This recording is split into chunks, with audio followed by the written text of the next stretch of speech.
Jon Dorenbos joins us here on the program in studio. John, good morning. Dude, this is Rockstar. Thanks for having me. It's cool. You got it, man. Thanks so much for being here. And I don't know, it's hard because you and I don't know one another, but I feel like I know your whole life because you've been so open about it. And the backstory of your life is, unfortunately, your father murdered your mother when you were just 12 years old, and that obviously affected you. And magic became your outlet, not only from a creativity standpoint, then football became an outlet emotionally. And you have talked openly about the story of forgiveness and moving past that. Is it a little weird that you're so open and people know all this stuff about you, even if you haven't met them? You know what? I think you meet certain people and you just vibe with the people that just love people. Like, I love people, and you can't fake that, right? So if people feel like they know me and they come up to talk to me, I automatically feel like I know them. And I just love learning and love sharing. So to be an open book, I think, is a good thing. There were people along my path that were open books that helped me get through the things I got through. And then I just realized that I'm kind of on a platform and people were telling me, hey, your story can help people. You should share it and share how you got through these struggles. And so here I am. This is my life. And I hope that the things that I've been through can, and the way that I got through them can help people. Why was magic what you were attracted to as a kid? All right, so I didn't see Hendrix, I didn't see Stevie Ray Vaughan, I didn't see Clapton, right? Because it probably would have been way cooler if I saw a guitar guy and I could jam, but I can't. So instead, I was a kid, I saw a magician, I thought it was the coolest thing ever. Then I saw this dude, Bill Malone, on TV who was shuffling cards, and I just loved it. And I didn't realize it at the time, but looking back, you know, in retrospect, I don't even know if that's the right word to use there, but we'll say it was. That's right. Okay, I'm killing it. I'm killing the vocabulary right now. today. Yeah, Nailed just killing it. You know, I would sit down and shuffle cards, and the world would just quiet. And it was the one moment that I didn't worry about the therapy I was in. I didn't worry about my dad going to prison, losing my mom, the foster home, moving in with my aunt. Just, there's a lot going on. And when I sat down and I heard the riffle and I heard the sound and I shuffled, the world just quieted. And I was just a kid. And I wasn't thinking about all these adult issues. And so those became my 52 buddies. I took them everywhere. And ironically, if I need to make a decision, I sit down and I shuffle, whether 5 minutes or hours. And I found an outlet that never lies to me and always tells me when I'm wrong. And that right there, I would listen to myself in the moments that I would shuffle, and it's been a great outlet my whole life. Was there any element of magic or illusion that was attractive because you could make something look like something else, and maybe you had gone through something in life, but you couldn't necessarily expose that part of it, and so there had to be kind of a second layer? I've done a lot of interviews. And I've never been asked that. So that's a really cool question. And as I'm thinking about it right now, it's not so much that it appeared differently, you can mask something or you don't have to expose something. For me, magic was the experience. And it just so happens, look, I want to be a rock star, but I can't sing, can't dance, can't play an instrument, right? So check it off the box. Yeah, I'm that's not a doing tough that. 0 for 3. Yeah, right. It's a tough one to really, move over Springsteen. You know, but it was kind of, it was the thing that, but when you go see an artist or when you go see music, it triggers emotion and it triggers an experience. For me, magic was that. It triggered just this thing that just people loved it. And the people that don't like magic, the reason they don't like it is they can't figure it out. So guess what? They actually like it. They just don't realize it, right? So, you know, it was one of those things where I could get a room together and we could have fun. And every time I would perform, I would try and get people to go back to where when I was a kid and just forget about the problems and just enjoy the moment. And magic was the tool for that. So it wasn't the being deceptive. It wasn't the illusion part. It was more that became my tool to just have a good time. Jon Dorenbos joins us, former Pro Bowl long snapper in the NFL turned magician, and he's got an amazing story. With magicians, I always wondered, do you watch other magicians and go, boy, I still don't know how he does that? Or do you watch him and go, oh, I can see how he could do that? Both. So I always try and watch and not try and figure it out. Like, I don't want to know because to me, the great performers are the ones that watch something and remember how it feels to watch it, right? Because sometimes if you get caught up in the method, you might lose perception of what the audience is seeing and feeling. But a lot of times when you are very knowledgeable about something, it's just you're processing as you go and you're knowing what's happening. But yeah, you get fooled all the time. It's the underground guys. It's the underground guys Really? that fool you. Yeah, they might not be mainstream, but it's the dudes that just sit in closets all day and like work on these moves. And then all of a sudden, like, hey, Dorenbos, check this out. And you're like, oh my gosh, how did you? That was unbelievable. Where did that just come from? You know, like even like the Asian markets, like the Japanese and the Chinese, like they are ridiculous at like cards and coins. So I could sit down and watch those guys all day. Are those people that are ridiculous doing it because they have such dexterity and such quickness, or is there actually an illusion part of it? Well, it's the discipline, right? It's the meticulousness, and it's kind of funny to say this, but like you watch the movie Last Samurai, everything is just perfect. Everything they do, they put the sword down, the fork. Everything they do, it's like intentional living. There's a purpose, and a lot of the magicians that have kind of that ancestry, I guess is the word. They're just so meticulous, so detailed, and every movement is just beautiful. Like for whatever reason, I can just watch those guys all day. So was your childhood after the murder of your mom really difficult, or do you think back and say, no, there were actually some parts that were happy because I had found magic? Both.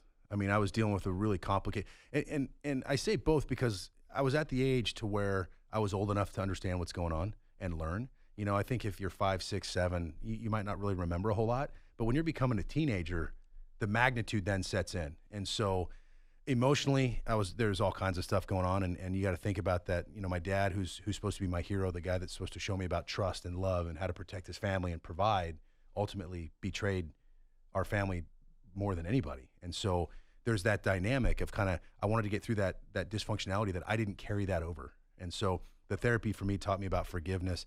It taught me about how to come to terms with your own reality and how to be okay with change and how to be okay that if something good or bad happens, it's okay when it ends because something else will start.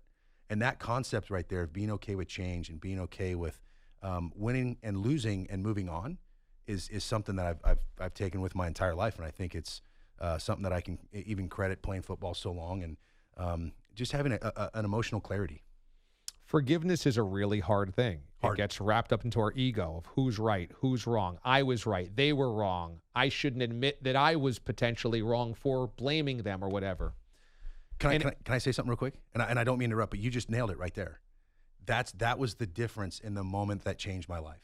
I was that guy that you can't forgive because that means you're right. That means you won. That means I agree with what you did or I'm okay with what you did. Yeah. That was the struggle. And then I finally realized that for me, I just needed to redefine what that meant. And forgiveness to me no longer meant that I care about anything regarding you because it's not about you.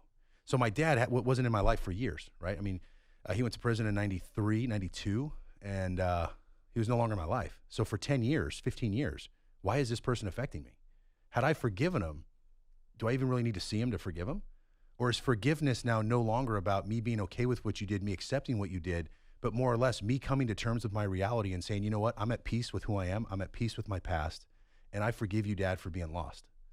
So now it's not about winning and losing. It's about me just saying, I'm going to rock on. I'm going to do my thing. But for somebody that's no longer in my life, you're not going to affect my life anymore. I'm out. I'm good. And I'm happy.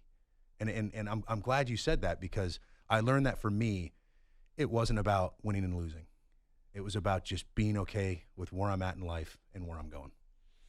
Well, that's a really powerful trait that I think everybody has to struggle with every day, whether something really terribly tragic happens like you're talking about or just daily things that happen in your life. And are you able to forgive everything that happens? Forget just that incident, but stuff that happens to everybody on a daily basis?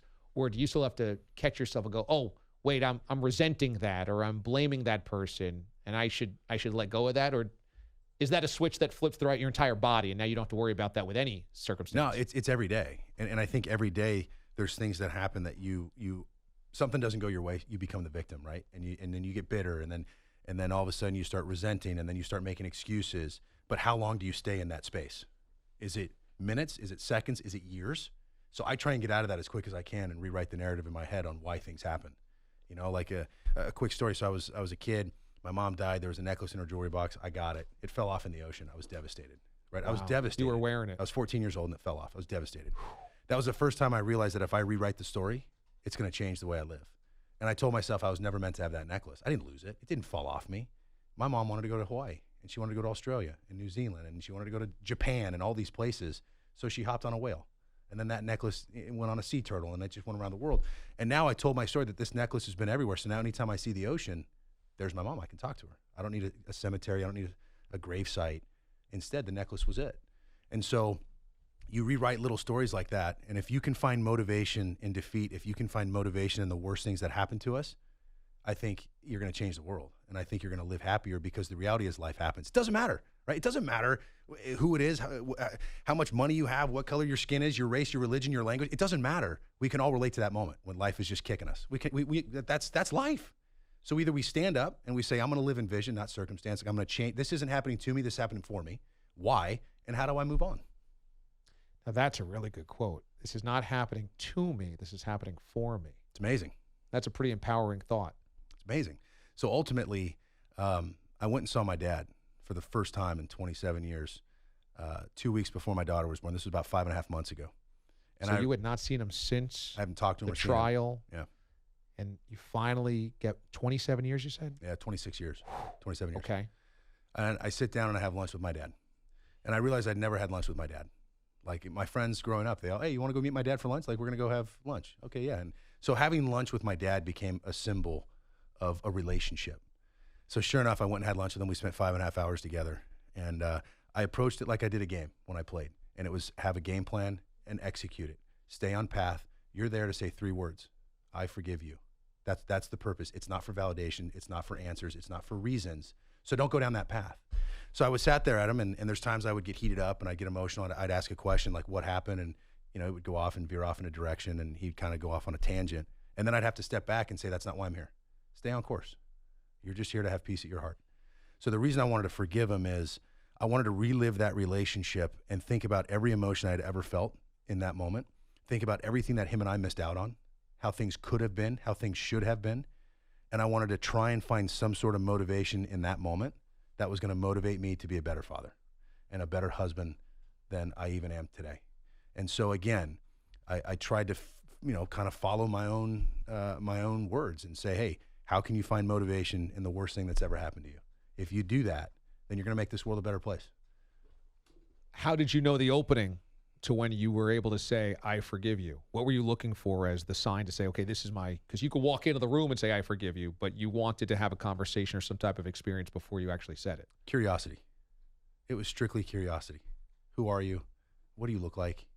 Have you changed? Get the story before, and then you were able to get there. And but I didn't even know what the story would be, right? I had no expectations.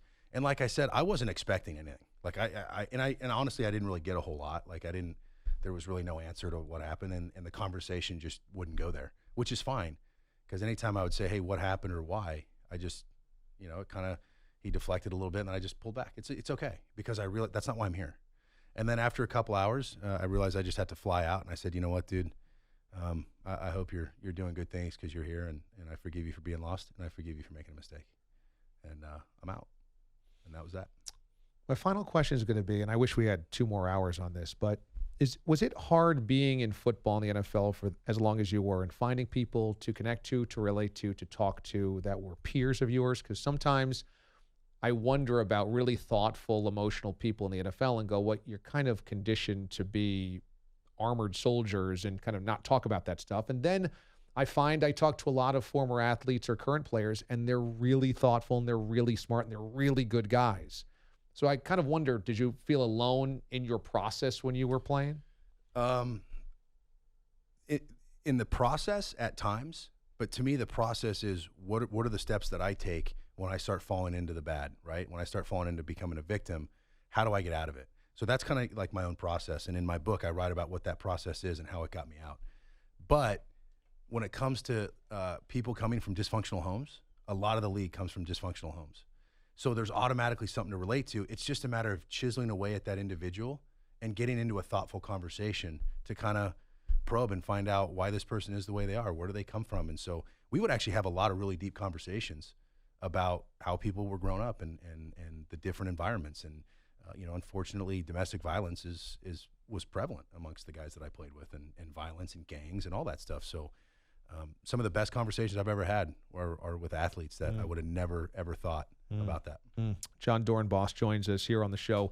He was a 2-time Pro Bowler, long snapper for multiple teams of the NFL for a while, and he has just done amazing things in his post-career life. And he was just on Ellen the other day. You could watch the clips of him on Ellen Tube, and other places on the internet. You have a book as well, and so people can kind of tap into that. And I think your story is really powerful, and it's really empowering So where can our listeners kind of check out more of your story to find that? Yeah, you can go to lifeismagic.com, which is the name of the book, and there's all different ways to buy it on that. And like I said, look, the book is my journey. It's the trial. It's the therapy. It's everything I do. But ultimately, I think it's the process that I take to find happiness no matter what. And the way I look at it, like I said before, life happens. But guess what? If you want to be great, people ask me all the time, like, Jon, 14 years, like what does it take to be great? And I think it's real simple. Show up. Show up and stay on the path. Watch what happens. Believe in yourself. The words that you tell yourself, they mean a lot. So, I was traded to New Orleans. They found out I had a heart aneurysm. I had emergency open heart surgery that ended my career. I never wanted a dog. So what does my wife do? She waits till I'm on 21 pills and she buys this dog, right? And it's the cutest thing ever. I said, we'll get the dog, but we got to name him Saint because the Saint saved my life. And so now every time I call that dog over, he's my best friend, that tail waggles, it's just a reminder why I'm alive. All my passwords, where I'm going to be in 5 years. You want to hack my email? Just, hey, guess where I'm going to be in 5 years, and you're going to get in there. But the words that I tell myself are intentional. They have purpose. They have meaning. So be deliberate with your life. Be intentional with your life. Love your life. Constantly work on how we can become better men. And my life was affected by domestic violence. So me sitting down with my father was a motivation for me to be a better husband, a better dad. Having a kid was a trip because my daughter's looking up to me, right? She's seen how I'm treating her mom. She's seen how I'm treating people. And now that's going to be the expectation that she expects when she gets older. Ultimately, if I want to have my daughter be strong and be powerful and be brave and to love, then I better show her what that means. And it's got to be subliminal. You can't just preach that, right? You got to live it. So have intention, man. Have a rock star life, and you'll achieve whatever you want if you just tell yourself and you just show up every day. Lifeismagic.com. Lifeismagic.com, baby. Lifeismagic.com. Jon Dorenbos joining us here on the show. One of the coolest interviews we have done in a long time. That was amazing.